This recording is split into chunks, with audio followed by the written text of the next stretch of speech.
The event will be funded by the American Family Association, which operates nearly 200 Christian radio stations across the country. Here is a sampling of what you can hear on their flagship show hosted by Brian Fisher. Okay, where's my medically fragile child going to be taken? Yeah. He's going to be taken where he needs to be taken. Last night on this show, I discussed information that wasn't ready for reporting. I should not have said it on air or posted it on Twitter. I was wrong to do so. Tonight, we are retracting the story. There are a lot of diseases that are frozen in some of these glaciers. Scientists fear that there's a potential that a lot of diseases could escape these melted glaciers. Even if there are no diseases frozen at all in these glaciers, you have diseases that are spread by mosquitoes.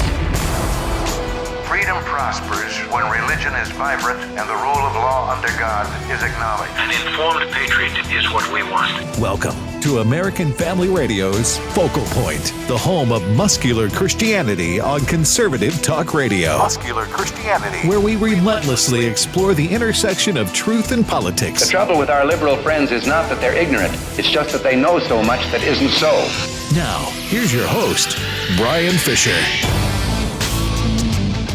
And howdy, and welcome to Focal Point. I'm Brian Fisher, your congenial, convivial, amiable, and effervescent host. As always. And you, as always, are my attentive listening audience. Got a lot of ground to cover today, a lot of stories, little time, so let's just jump right into it. Also, before we just jump right into it, don't forget we have streaming options available. My studio is now in the Pacific Northwest. If you have friends up here in the Pacific Northwest that are hungry for a conservative alternative to the media that they're surrounded by, have them stream Focal Point at afr.net. They can go to afr.net, and the audio streaming will begin. Click on the talk side, the talk button, the talk icon there, and it'll immediately start to play. You also can get the AFR Talk app on your phone, listen to it on the run. You can also catch us live streaming at Facebook. We also live stream every program on YouTube. Go to our YouTube account and you can subscribe there. You'll get a note, you get a notification from YouTube when the live broadcast is about to start. And don't forget, we upload podcasts of the program. About 10 or 15 minutes after the program is over, the podcast is available. You can subscribe to the podcast at afr.net and listen to the program at your leisure. All right, well, let's turn our attention right to the Word of God using a schedule that you can find at pray.afa.net. Now, we are today at the end of Luke chapter 8. This is a very familiar story where Jesus has the ruler of the synagogue, a man by the name of Jairus. His 12-year-old daughter is at the point of death. He comes running up to Christ. He falls on his knees before Christ, begs him to come and heal his daughter because she is at the point of death. Now, Jairus was a somebody. We're told that he was a ruler of the synagogue. The word for ruler means first in rank, first in power. So in other words, he was a somebody. He was somebody important. He was somebody of significance. He was somebody that everybody in that community knew. And he fell at Jesus' feet, imploring him to come and help him. You know, and I'll tell you, in my judgment, this is the only thing that I know that brings rich and powerful men to their knees before Jesus, is when they come up against some crisis, and that their riches and their power and their prominence and their contacts are useless, up against something that's overwhelming, something their own resources, their own assets are desperately unable to address. And that's when they will fall on their knees before Jesus. Now, as Jesus is making his way to Jairus' house, there was a woman in the crowd who came up behind him and touched the fringe of his garment. And she had a flow of blood for 12 years. Now, this is a woman, we don't even know her name. Now, because of her discharge of blood, she was unable to go to synagogue because she was unclean. She couldn't go into the temple precincts because she was unclean. She couldn't get married because this was a menstrual flow of blood, and she couldn't have children. So she was in a truly desperate, isolated, and lonely case. We don't even know her name. She was a nobody. So she comes up behind Christ. She reaches out, touches the fringe of his garment, the hem of his garment, and immediately her discharge, her flow of blood stopped. It ceased. So Jesus stops this whole train, all these people moving, and he says, somebody touched me. Who was it that touched me? And Peter says, Lord, it could have been anybody. We got a crowd of people around you.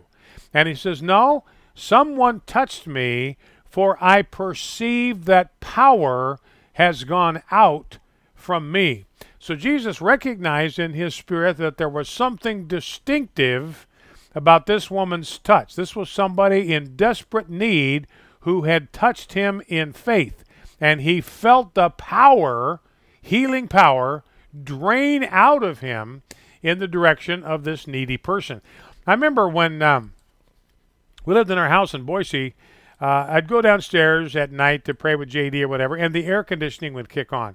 And when the air conditioning would kick on, you could see the lights in the house dim. There was that much drain on the power source. And it's kind of like that for Jesus. He felt this drain on his healing power, knew somebody that had tapped into his healing power, and it had drained out of his being.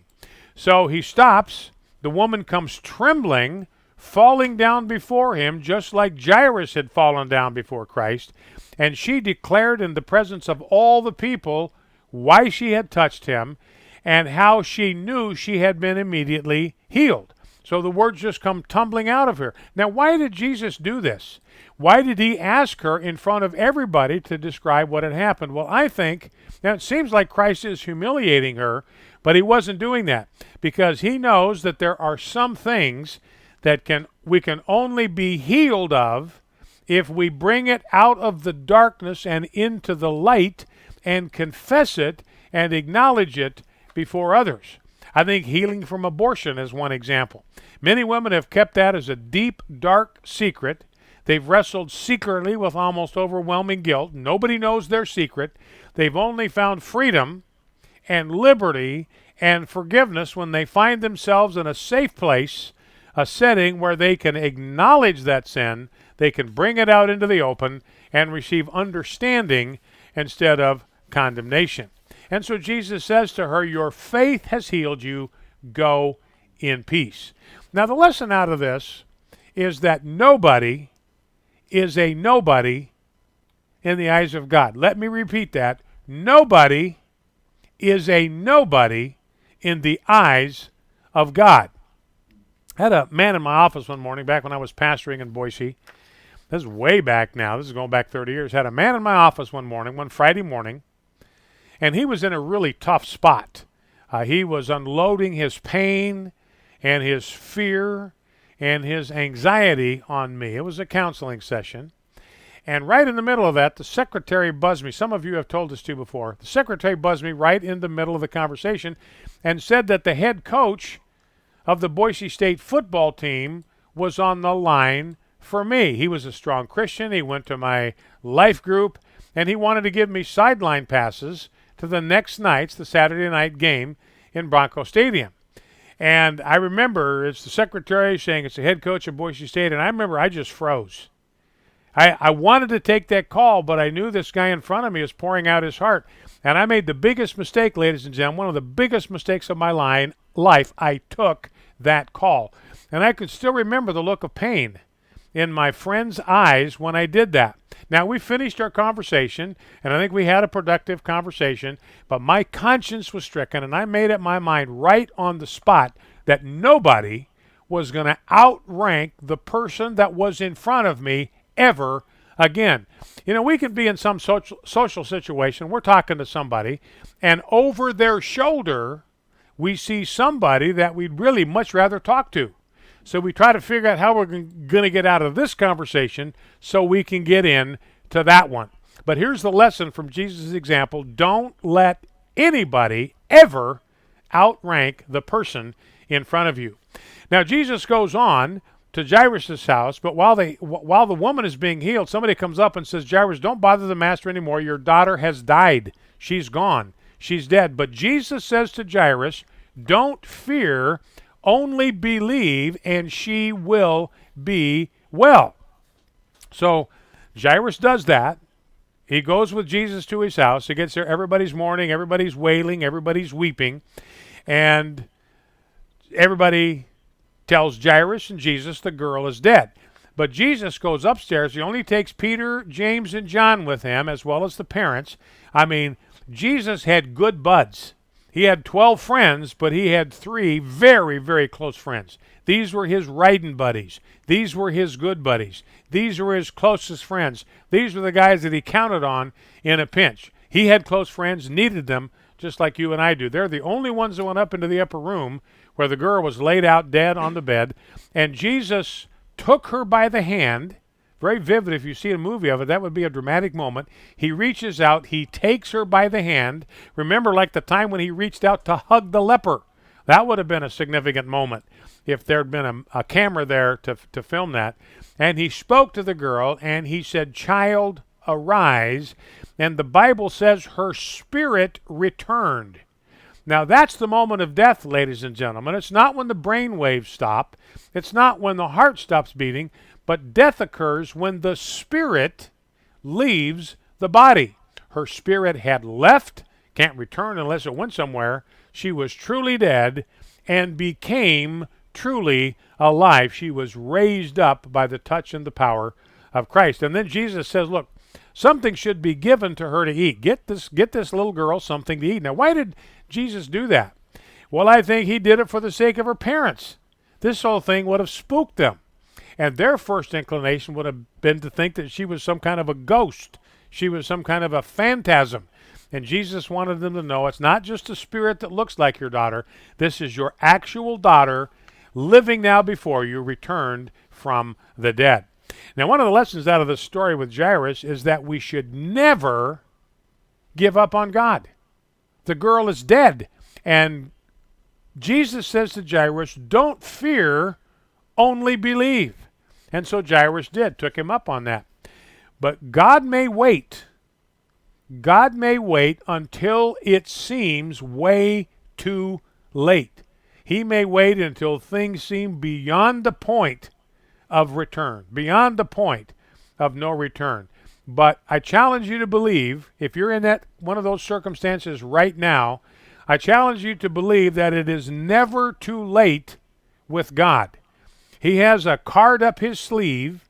He's going to play that card. It may surprise you. It may be the last thing that you would have expected Christ to do, but you might even get blown away by what God does because you did not give up on him.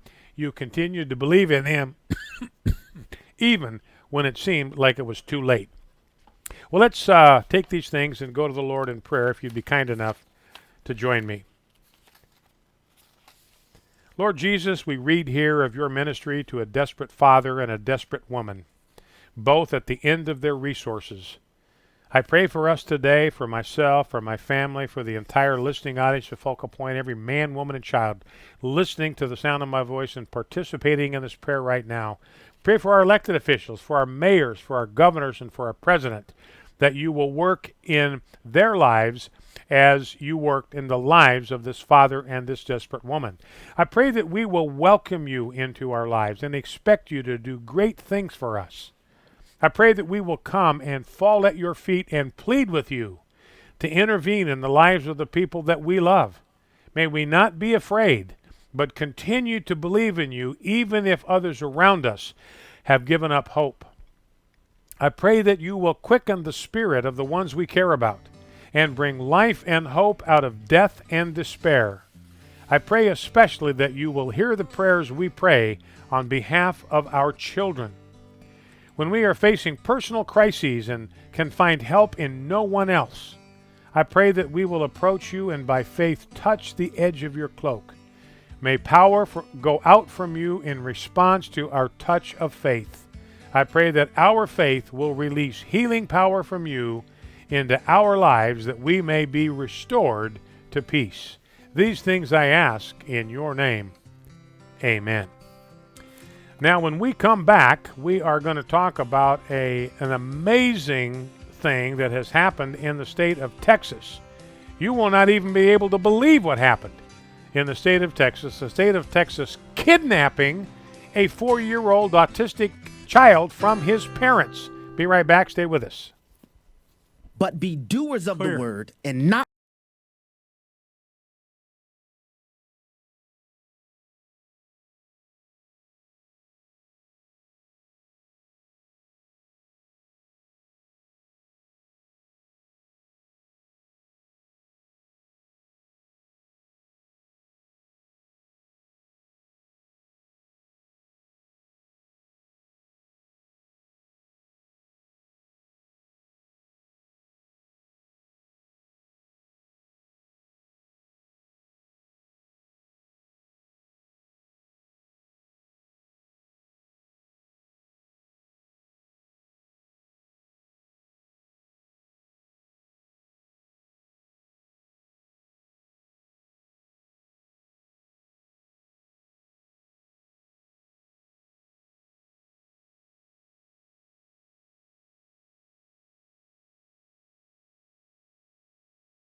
by the way, at afa.net. I would encourage you to read it. It's a compelling story. Not that it's great writing or anything. I know it's not that great because I wrote it and I read it. But the story is compelling. This is information that needs to get out there, because this is what we're dealing with right now in our culture, is the overreach of government, where government is continuing its process to shove parents aside and to assume the role that the Bible and even the Supreme Court says, the role that belongs to parents. Now, this kid's 4 years old. His name is Drake, or maybe his real name is Caleb. This could be a pseudonym for the purposes of privacy and so forth. But my point, ladies and gentlemen, is kidnapping, even if it's done by the government under color of law. And kidnapping is a very serious offense. It was a capital crime in America for most of our history, and it should be again. You can't deprive somebody of their right to liberty. That's what we're talking about here. Kidnapping deprives somebody of their constitutional right to liberty, to freedom of movement. You cannot do that without just cause. You cannot do that without due process. And these parents had their child stolen from them, kidnapped, with no explanation about what the charges were against them. This kid, his name is Drake Pardo. He's autistic. He's a 4-year-old. He lives in the state of Texas. He's got several severe medical issues, including long-standing eating issues. That becomes significant here in just a moment. And he's being raised by loving parents. I listened to the video, watched the video of the child being seized by Child Protective Services. And his parents were a calming influence. They were steady. They kept reassuring their son. They didn't get belligerent. They didn't get obnoxious. They told their son, they reassured him, everything is going to be okay. We love you. All that kind of stuff. These are great parents. And they've been doing their best to raise him in the nurture and the admonition of the Lord.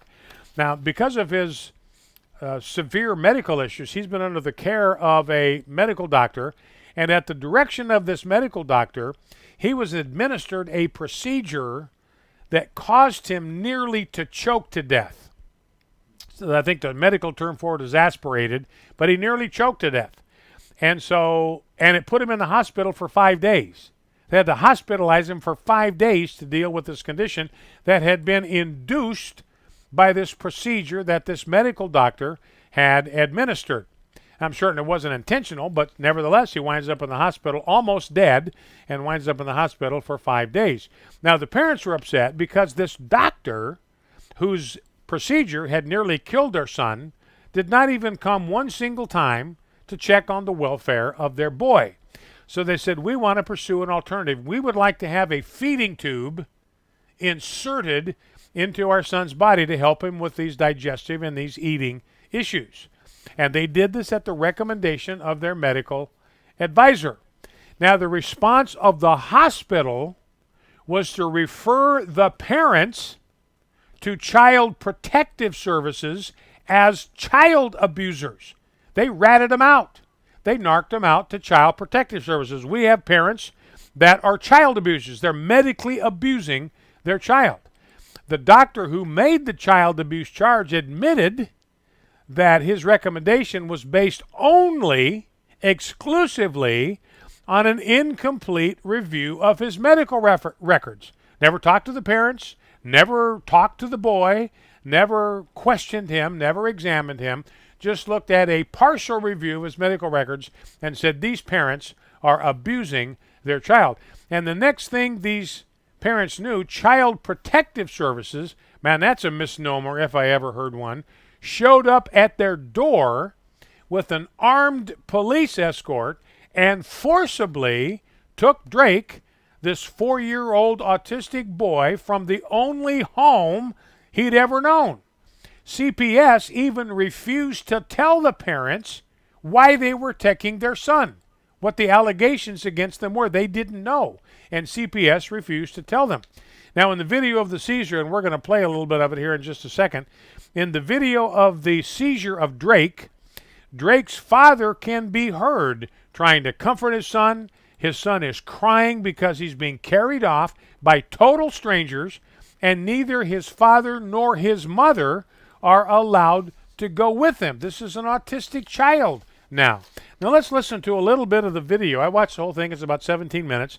And by the way, if you go to this article that's up on AFA.net, the title of the piece, what's the title of the piece here? Texas Kidnaps. Autistic 4-year-old kidnapped by the state of Texas. That's the title of the piece. Autistic 4-year-old kidnapped by the state of Texas. Done in broad daylight. There's a video of it. You can find a link to the video. If you go to this column, you can find a link to the video. Here's just about a 1-minute excerpt from the video of the live taken when the child was being seized, live as it happened, from the parents. Now, the audio is not that great, but listen carefully. Ask them to put it up to the window. Can you put the order up to the window so I can see it? Okay, it's going to escalate if you don't open the door, guys. Okay. You're going to draw their gun. Okay. He's got paper. Open the door, but stay at the threshold. Don't go out. That's a lawyer. Make them show you the order. See it? Step out. We have an attorney. Have you contacted our attorney? Yes, he just called me. He's aware of all of this. He's aware of it. Yes. Okay. Please show us the order. They are. They're showing it to us. We're videoing I'm going to give you it. this whole order once we get the child. We need Caleb. Regarding what? Well, you've never even told me my You haven't allegations, told us our Mary. allegations. We have an attorney contacting you. We've talked. This is a signed court order by a judge. Nobody has a say-so in it. Only the judge now. So that's between your attorney and the court, county court. It's Judge Tracy Gray that signed it. And we have a court date on July 2nd, 9 a.m. Okay, where's my medically fragile child going to be taken? Yeah. He's going to be taken where he needs to be taken. He's going to be taken where he needs to be taken. I cannot imagine hearing more chilling words from a representative of the government than that we're going to take your 4-year-old child. We are not going to tell you why, and we are not going to tell you where he's going to be taken. I mean, I'm getting worked up here. Obviously, this is the most worked up I've gotten over this story, but this is just unconscionable, ladies and gentlemen. So anyway, the CPS said they took the child because the parents did not show up for a scheduled appointment with CPS, but CPS admitted in court that they had not told the parents about the appointment. They were going to tell the attorney, but he didn't start work till the next day. They didn't tell the parents, and they missed the appointment because they didn't even know about it. And that was the justification for taking the child away. Now, the doctor that the CPS cited as their justification for this legalized kidnapping, he admitted under oath that he had not read all of Drake's medical records. He had never examined him, had never even met him. But he signs a legally binding order that he can be kidnapped from his parents in broad daylight. He said in court that he did not think there was an emergency that would require Drake's seizure and said he had never recommended it. So that means the bureaucrats at CPS appointed themselves judge, jury, and executioner in this deal. So they got the emergency removal order in an ex parte hearing before the judge. Ex parte means there's nobody there but CPS, this doctor's affidavit, and the judge. The parents aren't there. Their attorney is not there. So they have no idea what the charges against them are. They've got no opportunity to examine their accusers in open court. They have had no opportunity to be represented by a counsel speaking on their behalf. Now, it's also worthy of note that nobody from CPS had ever seen or talked to Drake. Nobody from CPS had spent any time with Drake, with his parents, with his family members, or neighbors before they ripped him from the arms of his parents. Now later in this cobbed up mess, the parents heard for the first time what the allegations against them were.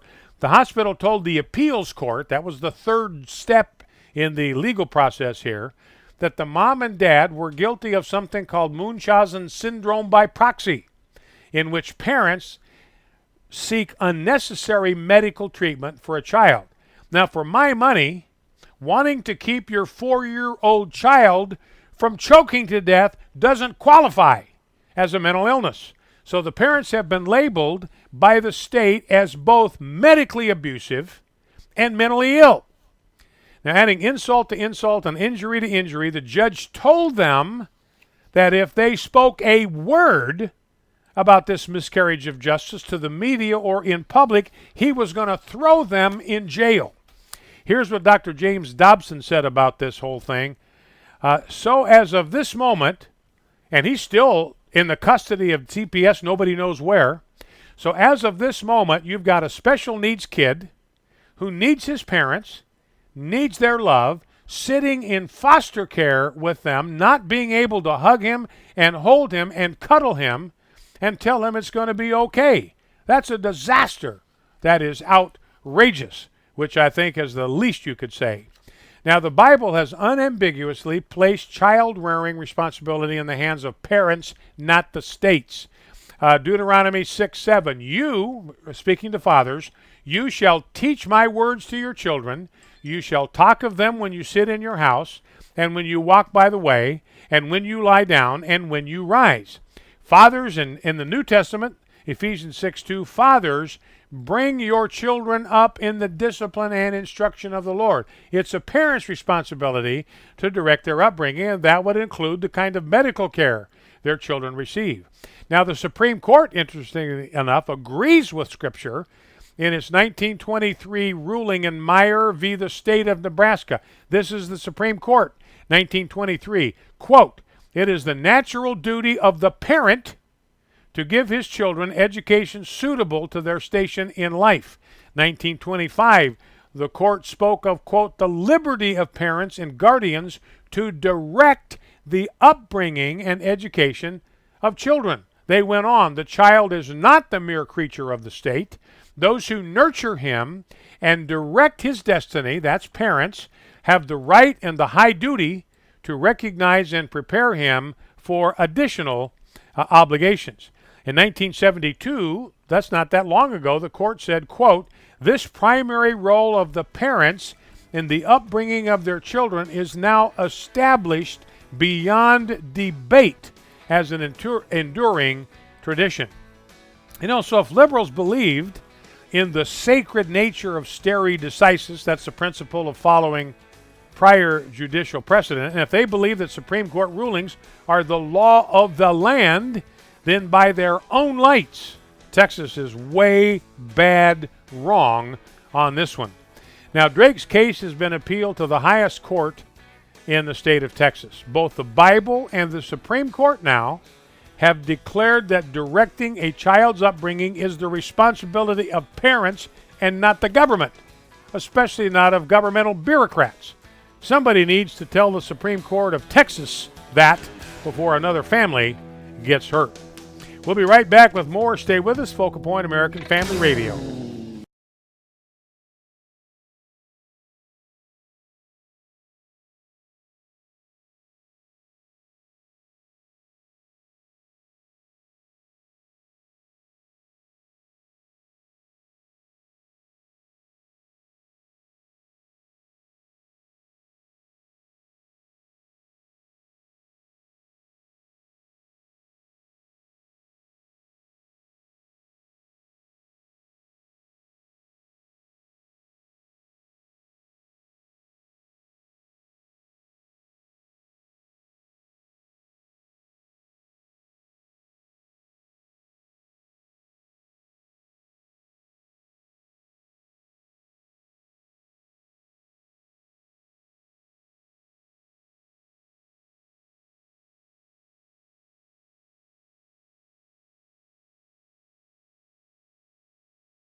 American Family Radio.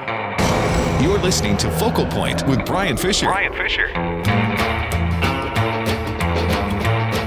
Howdy and welcome back to Focal Point, the home of the fastest 60 minutes in American media. Buckle up. We are heading into the home stretch. Now, I want to take your calls in this segment. The number to call, and I want you to talk. The only thing I want us to talk about is this kidnapping of this child in broad daylight by the government of Texas, by bureaucrats in the state of Texas. Kidnapping a child in broad daylight with armed police there to do it. So anyway, that's what I want to talk about. Number to call is 888-589-8840, 888-589-8840 is the number to call. 888-589-8840. So give us a call, talk about the kidnapping of this child in broad daylight. By the way, quick update, you might have heard about this already, but the Department of Justice has an inspector general, and he's been accumulating reports. He's now releasing them. He released a report today that indicated that James Comey violated bureau policy by leaking classified memos to the press. Remember, James Comey said I did it on purpose because I wanted to see if we could get a special counsel triggered. Well, he was violating FBI policies and protocol when he did that. Now, Attorney General William Barr, I haven't had a chance to read to the bottom of the article, but Bill Barr is not going to prosecute this guy. Now, I don't understand that. I mean, they're sending Mike Flynn to prison. They're sending George Papadopoulos to prison. They're sending Paul Manafort to prison. I don't know why they're not prosecuting James Comey. Maybe they figure this will be humiliating enough. Remember, he got a confidential memo, and he delivered it to a reporter for the New York Times with the intention that the reporter leak it through his newspaper channel. So anyway, so guilty as charged, as we always suspected, but he's not going to get prosecuted, so he apparently is going to skate on this. Okay, want to talk about this kidnapping of this child in broad daylight. The Texas Home Educators Association produced a video because, you remember, the parents can't talk about this. They have a bag placed over their head and a gag in their mouth. The judge says, you say a word in public or even you participate in a video about your case, I'm going to throw you in jail. So here are a few excerpts from the video that the Texas homeschool educators prepared. This will educate you, bring you review what we've talked about. Let's listen. Clip 1. Drake is 4 years old and he's had a lot of medical needs, and his parents took him to Children's Medical Center in Dallas. One of the doctors from Children's Medical Center, who had never seen Drake, never spoken to him, never spoken to the parents, never given Drake any type of medical care, did a partial review of Drake's medical file and reported the family to Child Protective Services. All right, partial review, never seen the child, reported him, ratted him out to Child Protective Services. All right, here is clip number 2. CPS had also never met the family, never met Drake, and never spoken to a single doctor or other person who had any first-hand knowledge of any of Drake's medical conditions. All the same, CPS showed up at the family's house unannounced and without warning 2 weeks later with armed police officers and forcibly removed him from his home. Drake has never come back home. Never come back home. He's still somewhere. Who knows where? The parents don't know. They never talked to his parents, never talked to the boy, never talked to the neighbors, never talked to the family, just snatched him at the point of a gun, essentially, from his home. All right, clip number 3. Here's the first of 2 reasons the CPS gave. CPS gave 2 reasons for why Drake had to be removed from his home in an emergency. They said that the family had failed to attend a meeting with the hospital on June 10th. But CPS also testified under oath that they had intentionally not informed the family that that meeting was happening. So how was the family supposed to show up at a meeting that they didn't know was taking place? That's a great point. All right, here's the second reason, clip 4. The second reason that CPS gave why Drake had to be removed from his home was because of the doctor who originally reported the family to CPS. But that doctor got up on the stand and testified under oath that she had not reviewed all of Drake's medical records, never thought there was an emergency requiring that Drake be removed from his home, never requested that Drake be removed from his home, and was surprised to learn that Drake had been removed from his home. But worst of all, when that doctor was asked how her medical recommendations could be met as long as Drake remained in CPS care, she said, "I don't know." All right, so bureaucrats taking this kid. The judge said, this surprised the heck out of me. I didn't order this. And then when the doctor's asked, well, how's he going to get his medical needs? This kid has severe medical issues. How are those going to be taken care of in foster care? And the doctor says, I have no idea. All right, so here's what they did, clip 5, instead of returning Drake to his family. Instead of returning Drake, I watched CPS stand up in the courtroom and ask the judge to keep Drake even longer. And unbelievably, the judge closed his eyes to the facts and allowed CPS to keep Drake for up to a year. Up to a year before they get their son back. Clip number 6. Their son is 4 years old. He needs to be home with his family who loves him, not with a government agency who's gone out of control and refuses to admit its error. But there's one other twist that you need to know about this. At the end of that court hearing, the judge put a gag order on Ashley and Daniel. If they spoke with the media or were part of this video or posted on Instagram about what's happening to their son, they could be thrown in jail. So they got nobody to speak up for them. That's why we have to do it. That's what this program is about. We are speaking for these parents who cannot speak for themselves. If you go to the article, there's a link in there to go to the website that they have created for people that want to support this family. I encourage you to go there and to do that. All right, let's go to the phones and find out what you all think about this.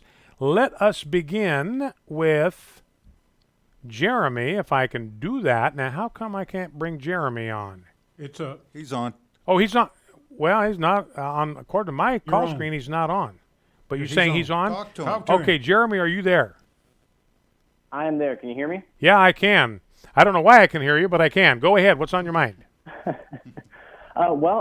Jeremy Newman is actually my voice that you were hearing in that video just a second ago. Wow. I wanted to, I guess, just call and share kind of an anecdote that a lot of people don't realize about how this whole case got started off. So, Jeremy, hold on. Let me stop you. You were the guy in the video. Correct. That was you telling the story. Correct. Okay. Well, thank you for calling in. I appreciate that very, very much. So, give us the anecdote.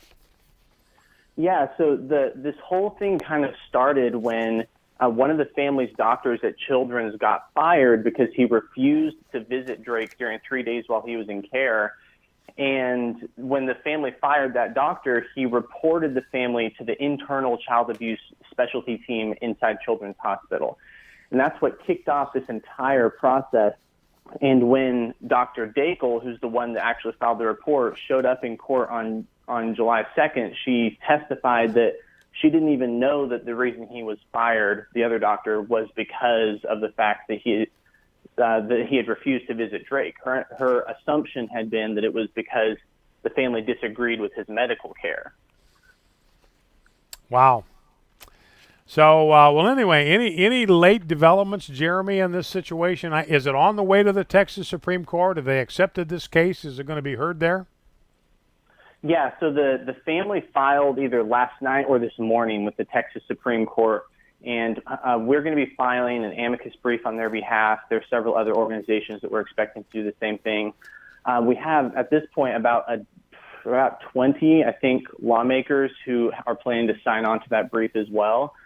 So, the Texas Supreme Court doesn't have to take up the case. So the big issue at this point is making sure that they understand the implications of the issue, because you kind of talked about this earlier on your episode, that we're talking about a right that goes back about 100 years in U.S. Supreme Court case law, where they have said over and over again, hey, this is a fundamental right that you have to raise your kids.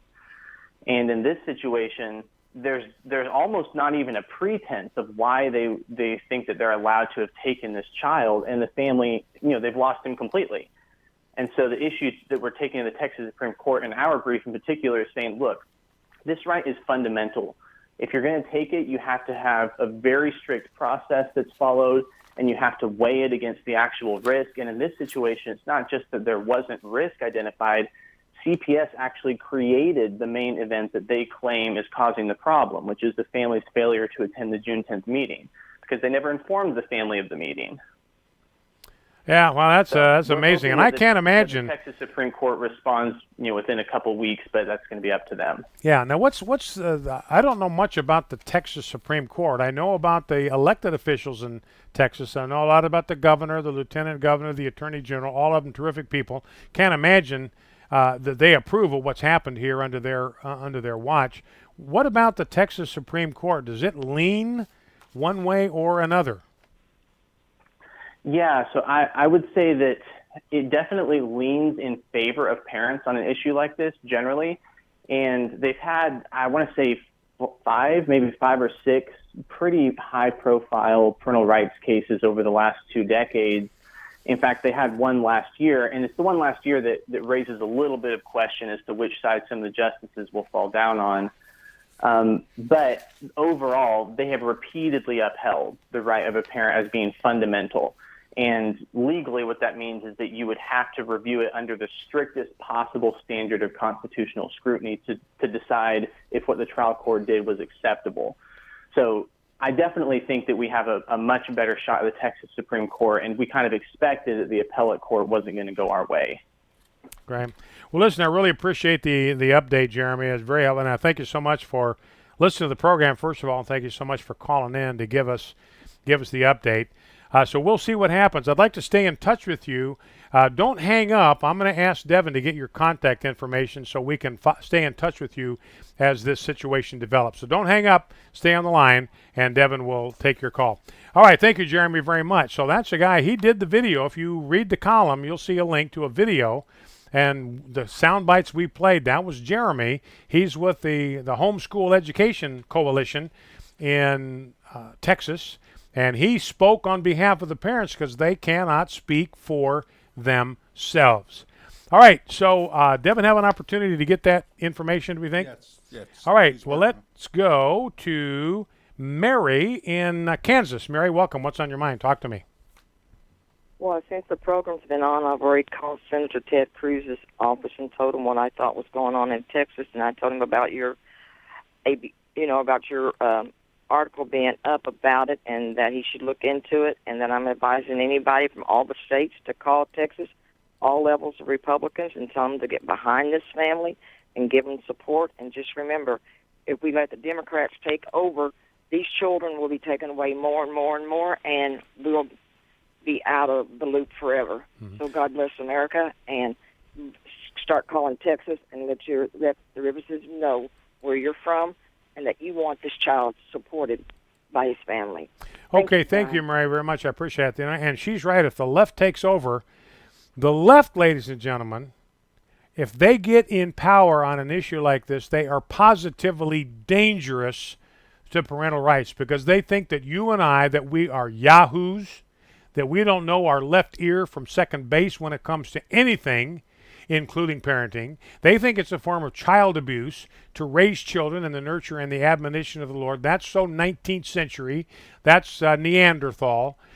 So we do not want to see regressives get power because this is what happens when regressives take political power. All right, let's go to Matt in Columbus, Ohio. Matt, welcome. What's on your mind? Well, thank you, and thank you, Jeremy, for fighting for this. That judge needs to be disbarred when this is all over. He has definitely gone against the law, had enough information to make the right decision, even though he claims he didn't on the first piece of it, but he did on the second place, as well as that hospital needs to be held accountable. When this is said and done, we need to not roll over and just let them get away with it and say done is done. They need to start being held accountable for these decisions. The second piece of that is, unfortunately, CPS around the entire United States is a funded entity that was funded during the Clinton administration, and do the research. There is way too much data out there showing an enlarged, ungodly number of children in CPS being taken into the trafficking ring.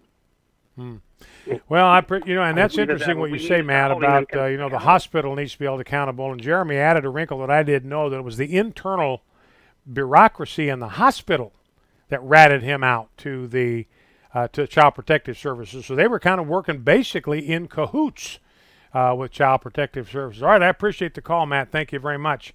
Last call of the day. Let's go to Kim in Dallas, Texas. Kim, welcome. What's on your mind? Talk to me. Hi, sir. Well, I kind of had the same thought process as the previous caller. I mean, this is horrific. And I was just wondering, I mean, legally, does a judge have that kind of power? Because we already know it's scary how much power CPS has, but do you think the judge is going to be held to any accountability in this case? Well, and that's a good question, and legal beagles are going to have to deal with that, Kim, and I'm going to stay in touch with this situation and follow it up. I don't know what the law reads. If the law gives this judge permission to do this, which I can't imagine it does, then the law needs to be changed. If the law is fine and it's the judge that's gone off reservation here, then he needs to be held accountable in whatever way that can be done. All right, appreciate the call. That's it for today. And again, we'll stay in touch with this and keep you updated as this case progresses. Well, that's it for today, ladies and gentlemen. Do not forget to bow low before God, stand tall before man, stand in the gap where God has placed you, and never forget, as Dabo Swinney proves, we are fighting a winnable war. See you tomorrow.